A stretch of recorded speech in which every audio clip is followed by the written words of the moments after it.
Adlai Stevenson the first.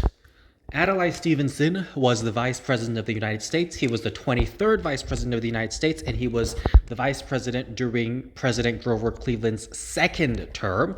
Obviously, President Grover Cleveland being the only president with two non-consecutive terms.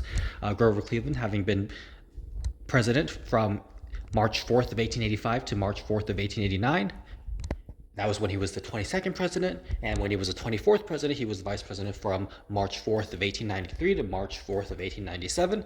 And of course, Adlai Stevenson was the vice president from March 4th, 1893 to March 4th, 1897, President Grover Cleveland's second non-consecutive term.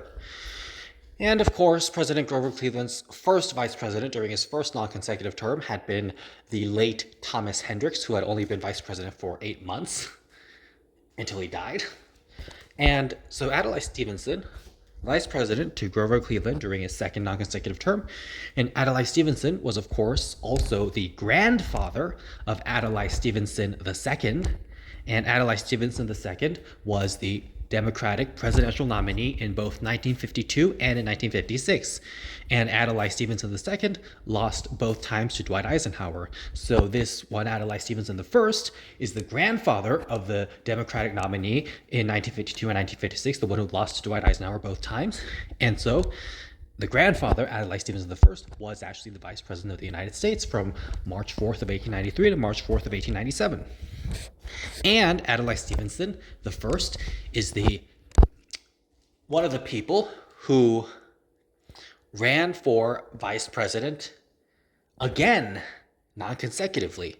So if Adlai Stevenson had won when he ran for vice president again, he would have been the very first vice president to have non-consecutive terms. So he would have been the very first non-consecutive vice president, because Adlai Stevenson was the vice presidential nominee in 1900, with the presidential nominee being William Jennings Bryan, and Adlai Stevenson being the vice presidential nominee. Former Vice President Adlai Stevenson was the vice presidential nominee again in 1900. So had he won, he would have been the very first non-consecutive vice president, but he did not win, so that did not happen.